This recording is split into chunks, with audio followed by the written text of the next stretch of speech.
Greetings and salutations, all you beautiful and stunning individuals. It is another epi of League Unlocked. My name is Eric Finalo, Han Solo. On today's epi, as we get through some lovely, exciting finals in both the LEC and the LPL. And let me tell you, it's pretty clear we are entering into a new era in Europe, and that era is filled with blue. Of course, we are talking about the blue wall at Karmine Corp, and it's so easy to call it a new era when you have the old guards, the legacy being shattered of Fnatic and G2 as KC runs through both of them in an incredible losers bracket run. Not even a week ago, losing to G2 in that upper bracket final before finding redemption in those finals. And who would have thunk that coming into this weekend, the Fnatic KC matchup was the more competitive series and, dare I say, really the true finals? I know it sounds insane to say that, but the fact that Fnatic, after almost having a miracle comeback before it being taken away in the second game against KC, they come all the way back from down 0-2 to force a game 5, only for the black and gold to put together far and away their worst game of the series, probably even their worst game of the entire 2025 season so far, and KC smashes them through there. So a disappointing end there for Fnatic, but then for KC to ride that momentum and dismantle G2 in 3 games. And I mean, let's be honest, they had a 10K gold lead in 2 out of 3 of these games, and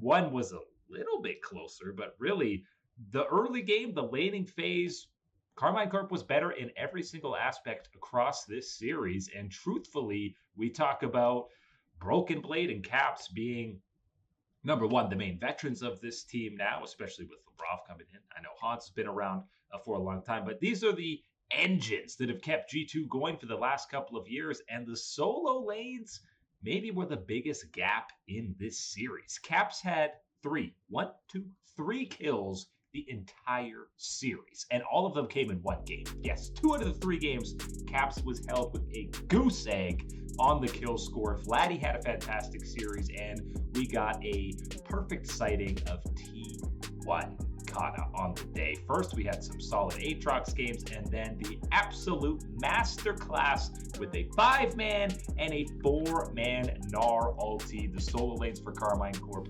absolutely stepped up to a new level on the day, and the fan base for KC obviously absolutely electrified, and the players themselves, if you saw any of these voice comms from Karmine Corp, my goodness, not only they lose their minds for Kana having such a fantastic game, but also both Targamas and Yike, again, on the voice comms saying this, I'll put it a little more PG, perhaps some, not mincing any words against G2 eSports for kicking both of them. Kicking is the word they use, not moving on or having an amicable breakup. It was kicking Targamas and kicking Yike from the lineup. They get their revenge to capture the organization's first ever title. And a year ago, this was the 10th place worst team in the LEC. And now here they are lifting the trophy. Obviously, Yike taking his pal Khalees under his wing to say, hey, come over, buddy. Let me show you how to win a title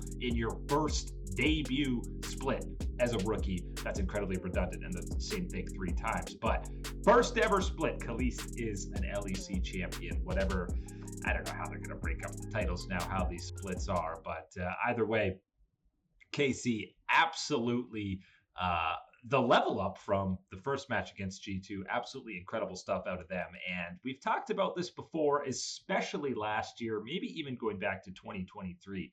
It really felt like G2 wasn't tested in their region and never really got pushed to the brink until they went to international competitions and sometimes left in a little bit of disappointment. And because of that, it felt like the whole power level of the region of Europe was at its lowest point over the last couple of years because there was no main rival to G2. But now, here we are in the very first split.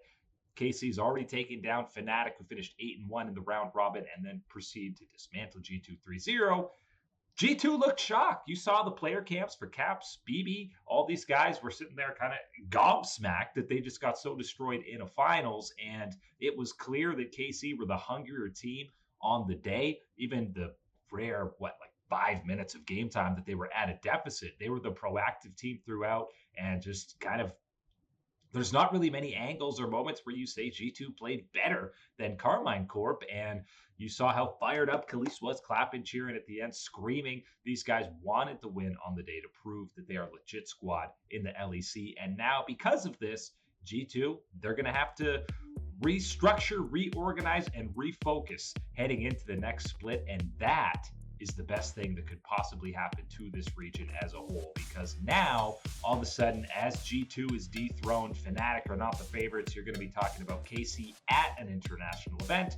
The old gods of EU will be sitting at home disappointed that they are not part of it and should come back even better for split number 2 in the LEC. And this is the path, this is the trajectory to raising up the level of an entire region going forward. So you can say, are you more disappointed? First and foremost, full credit, check marks off for KC. I don't want to hear anything about Fnatic didn't play well. G2 threw on the day. This is 100% KC. 6 thumbs up. Yes, 6 thumbs up for them for having an incredible split and jolting some life back into the league with their insane fan base. But who's more disappointing in terms of how the split closed out for Fnatic or G2? I mean, it's tough because Fnatic, they come back from the brink to have that dud of a game 5. They throw a little bit back and forth in game 2 against KC. Or you go with G2, who just got completely gapped on the day. And I think you probably go with G2, mainly because it felt like, I mean, this is purely me speculating. I'm sure the players didn't actually feel this way, but they had already beat KC once. They're used to winning in the finals. I think they got hit with a haymaker early and weren't prepared for it because they haven't been punched that hard in a long time. So I'm going to say G2 just because the expectations were there a little bit more. Obviously, they never even went through the losers bracket. So a bit of a disappointing performance out of them for finals. But if this was flipped on the inverse and G2 just 3-0'd Karmine Corp, you wouldn't even call it a disappointment, but you'd call it boring and not good for the region. So even if you're a little bit disappointed with the level that G2 showed in those finals, I'm still putting more of that as a testament to KC playing at such a high level and showing that they're the real deal and we should be excited about them. And G2 should be nervous about not just being that top dog competitively, but in terms of a fan base, because the Blue Wall were screaming about killing wards in their first year because they hardly had anything to cheer about, as they had like 4 wins total, I feel like, throughout that entire first year. But now here they are already lifting the trophy, and I bet you we see some serious representation of that Blue Wall even at first stand in South Korea, because there's just so many of those rabid French fans that will follow the squad over there. If you weren't a believer in mojo and momentum before this full playoff bracket run, you better be believing in it now, because Top Esports, 5 best of 5s in 6 days. They complete the full gauntlet run from round 1 of losers, coming in as a 2 seed from that group stage, to running all the way through best of 5s the entire way. There were no sneaky best of 3s to warm up. It was best of 5s from the get-go. They beat the defending champion BLG. They get redemption for losing at the Demacia Cup and losing in their Group A opening round to Anyone's Legend to capture their first title in 5 years. Yes. Can you believe, by the way, Jackie Love has actually been on Top Esports for 5 years? Since 2020? 2020 was 5 years ago, by the way. So if you want to feel older, like time's going too fast.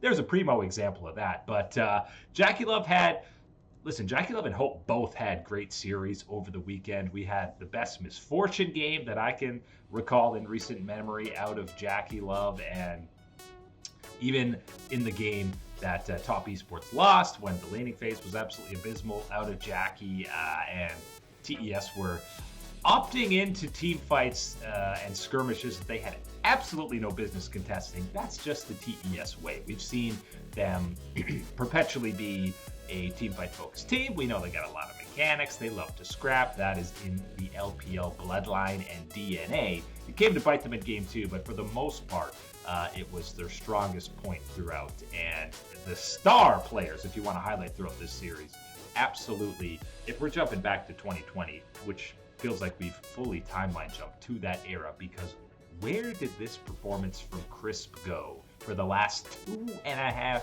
years?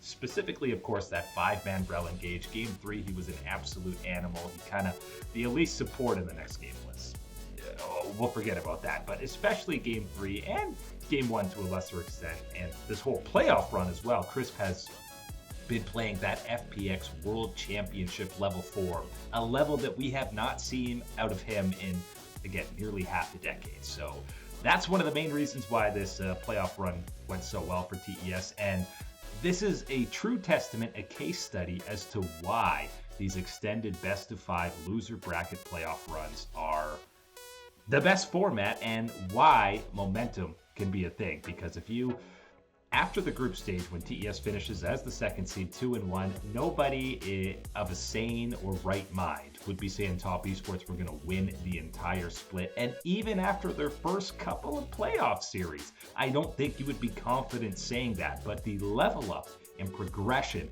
that they got series after series, sometimes in back-to-back days, was absolutely exponential, and it felt like from one series to the next was almost an entire regular season of growth that we were getting out of these guys. So the momentum and mojo, very much a thing for Top Esports. And you can maybe say Tarzan didn't have his best day in these finals for anyone's legend, but I'm more going to talk about Kanavi being the best jungler in the LPL and having himself one hell of a series. He was at 1.4 levels, at level 17 Pantheon to a level 13 Maokai. I know Maokai's not the fastest clearer, the guy farming a lot of creeps, but Kanavi is 4 levels higher on a jungler. 3 levels higher is usually something only a Nidalee is doing. 4 levels is absolute lunacy, and it's even more of a lunatic behavior to be solo killing the opposing Corki AD carry, which again is of course what Kanavi was doing. But this team, I know historically we've seen them at a high level. They were kind of the consensus second best team in the LPL behind, I mean, you can go back to JDG Super Team and then BLG. Top Esports were perennially in that top 3 conversation, and then we'd maybe see them disappoint on the international stage. We'd see them lose to G2 at MSI. We'd see them bow out in a best of round at Worlds that maybe you thought they could have got a round or 2 further. I feel like that's not going to be the case this year, and that reason is the guy I was just hyping up. That's Kanavi. We've seen Tien, former jungler, come in, get a regular season MVP, and then in a single series, he can disappear or be a liability that ends up costing you that series. Kanavi is the opposite. He seems to play at a higher level. The more important the match is, as soon as you go internationally, this is when you're talking about him being one of the best junglers at the event, in an event stacked with world-class junglers. There's not much room in the ceiling for him to grow anymore, truthfully, considering how good he was in this playoff run. But he has fit in seamlessly. That was more expected for him to play at a high level still, because he's been there for so long. Crisp finding his form is a little bit crazier to think about, but now both him and Kanavi, Mako's sitting at home on IG, and then Tien's gone on Weibo. These guys are sitting at home, and the guys that they let go are hoisting the LPL trophy, going to represent the Chinese scene and the LPL over at First Stand. But anyone's legend in Top Esports, I know, even at the start of the year, would be insane to be talking about them in finals. The top 4 in this playoff bracket, I think you would have been insane to say how it is. Overall, I know I was harping on this week-long playoff bracket gauntlet marathon, but because it ended up being the team that played the most games and built up all this momentum, I actually kind of loved it. I kind of loved the format. It's still ridiculous to have to play a best of 5 on back-to-back days, but apparently it didn't hinder or hamper what the boys at TES were doing. And even though, because they're not BLG or even JDG, I think people are not going to be thinking they're favorites at this first stand event or anything like that. And we'll do a full preview of the squads heading over there to South Korea. But this is still a team that should be terrifying and has the potential to dismantle Western teams in 20 minutes. Yes, there's still a small percentage they throw a dud and maybe drop a series to a Team Liquid for sure. That is a potential that could happen, but I don't see it happening with Kanavi playing at the level that he is right now. Unfortunately, we're not going to get a certain team playing at first stand, but we will get the dream of seeing the Las Ratones at EU Masters matching up against Nord eSports in the NLC Winter Finals. Feels like it's been a long time since we saw the boys on the Rift. Ever since this experiment happened, it's now just 3 single losses on stage that these guys have had. Unfortunately, for some visa issues, Velja couldn't come from Serbia to be in the UK to be on stage with the boys, and they left him hanging on the Discord call to see if he could celebrate with them. But he was maybe their best player on the day and has maybe been the most consistent player for the Rats this entire run, and should be picking up the phone for multiple LEC calls whenever this era ends for Las Ratones. But he was the most consistent best player. The Baus continues to be the most exciting player to watch, and especially the first couple games in this series, it was basically a Baus highlight reel.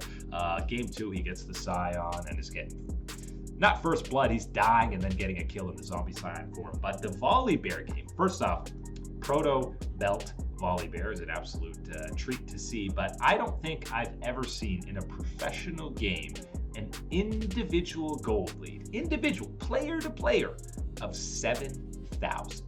Usually if you have a 7k gold lead as a team, you're saying, yeah, okay, that was a pretty dominant win for Squad X over Squad Y. For a Volibear to have a 7k gold lead individually, it is absolutely astronomical and something you will probably not see for the rest of the year. Baus gets the quadra kill on this bear. It was an absolute nightmare to match up against, and I mean, the Scion game was maybe the bigger dismantling, because I think Las Ratones, that's the game they had 33 kills in 25 minutes. It's just absolutely insane to be that far ahead, the pace of 1 kill a minute. The first 2 were absolute stomps in their favor, and then Baus follows that up with a near backdoor base race AP Jax build, where again he reaches double-digit deaths. That's a checkmark side quest done for him, while still having not a 7k gold lead, but I think it peaked around 3k was his lead against Vizicachi in that third game, where it was an absolute dismantling in the top game, in the top lane, pretty much throughout this entire series. But game 3 is where Velja was really popping off on that Viego. This was the 45-minute banger that actually went back and forth. Felt like there could be a game 4 on the docket for this series, but wasn't meant to be. 26-3, I think, is the final record for Las Ratones in the NLC. And I mean, games 1 and 2 wasn't even close. I think we had almost a 20k goal in both of these. It was definitely north of 12k, 15k in both of them. So complete dismantlings for Las Ratones. And listen, any other year, Nord eSports would be favorites probably to win EU Masters. They have a pretty damn solid roster, but the Rat Boys are just on a different level, and the organizers of EU Masters breathe a heavy sigh of relief, because 95% of their viewership will be retained with Las Ratones performing and moving over to that EU Masters round. Cajal and the boys get to keep streaming scrims, and I'm very curious what co-streaming is going to look like for the EU Masters event. It'd be silly not to be able to include the players to stream some of these matches, whoever it is. I'm pretty sure it's usually only the finals are actually on stage at a LAN type setting. So up to that, I'm fully expecting the boys to keep on streaming and keep on influencing not just the LEC and the LTA, but the lower tier regions, and maybe even the LCK and the LPL. We know near airport double lifts team are not even close to the same level, but they've been inspired, and maybe they'll be in the NLC or NACL, gotta get all the acronyms right, for split number 2, which even if they're 10% as good as Las Ratones is, double lift and the boys come in, well, skyrocket the viewership for the NACL as well. Maybe we even get some former, I don't want to say washed up, retired LCK players putting together like a former T1 lineup or something. I really think that this is just the beginning of how this Las Ratonas lineup is going to influence other regions. And let's be honest, if you slotted this team in right now, you're telling me you don't want them over Rogue? You don't want them over SK? You don't think they're a better team than the two teams that were eliminated early in the LEC? I feel like you could even go a few teams higher than that and be approaching, this could be a top 6 team in the LEC. And I know a lot of these guys are that LEC caliber and will be getting phone calls as whether it's after EU Masters with or it's after Split 2, it's all up in the air. And obviously we know Cadro's not, I think Nemesis kind of joked about it, it's not like he's paying them big money to be on this roster. So even if you fielded a minimum salary LEC squad, all these guys would be making more money and they'd be legit contenders. You could be having a budget roster that could be legit contenders, or legit contenders might be a little generous after what we just saw Karmine Corp did to G2, but a playoff team, maybe, at the very least, for the Rat Boys. So I'm excited to see them at EU Masters, and again, excited to see how this impacts other regions even more, because think about it, it's been like, I don't remember when this fully started, but it hasn't even been 2 months since this roster was announced, and the fan bases that have grown for all these, especially somebody like Velia, who was by no means, nobody knew who this guy was before this, and now you're seeing, oh my god, this is all of a sudden one of the most promising young rookie junglers in Europe who has a great personality, is hilarious, seems like a fantastic teammate. Start throwing money at this guy to develop him in the big leagues over in the LEC. It's just the beginning for Las Ratonas, but that is it today for League Unlocked. My name is Eric. Thank you to all you wonderful people for supporting us as always, and you best believe that we will catch you on that flippity flip.